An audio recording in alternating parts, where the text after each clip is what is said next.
BJP ఎదుగుదలను తట్టుకోలేక కొంతమంది కుట్రలు చేస్తున్నారని ఆ పార్టీ రాష్ట్ర అధ్యక్షుడు రామచంద్రరావు అన్నారు.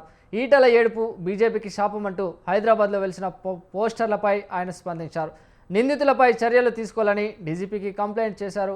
బీజేపీలో అంతర్గత విభేదాలు సృష్టించేందుకు పన్నాగం పన్నుతున్నారని ఆగ్రహం వ్యక్తం చేశారు. బీజేపీని బలహీనపరిచే ప్రయత్నాలు చేస్తున్నారని ఆయన మండిపడ్డారు. కొంతమంది ఈటల రాజేందర్ గారి మీద కొన్ని అభియోగాలతో మల్కాజ్గిరి పార్లమెంట్లో అదేవిధంగా సికింద్రాబాద్లో పెద్ద పెద్ద ఫ్లెక్సీలు బ్యానర్లు వారికి వ్యతిరేకంగా పెట్టడం జరిగింది.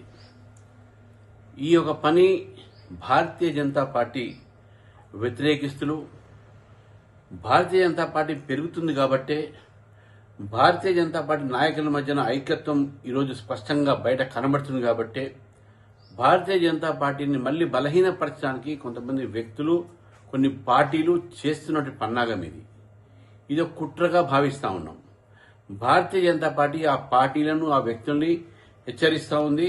ఇటువంటి ఒక చిల్లర రాజకీయాలు, ఇటువంటి ఒక ఏదైతే వాళ్ళు బీజేపీ మధ్యన శ్రేణుల మధ్యన అంతర్యుద్ధము తీసుకురావాలని ప్రయత్నం చేస్తారో, విభేదాలు తీసుకురావాలని ప్రయత్నం చేస్తారో, ఇటువంటి వలన అది రాదు.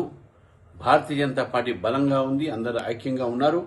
కాబట్టే ఇటువంటి ఒక ఏదైతే ఎదురుగా వచ్చి రాజకీయ చేయలేని ఒక పార్టీలు ఈ విధంగా భారతీయ జనతా పార్టీని బలహీనపరచడానికి ఇవన్నీ కూడా కుట్రగా చేస్తున్నట్టు భారతీయ జనతా పార్టీ భావిస్తా ఉంది. కొంతమంది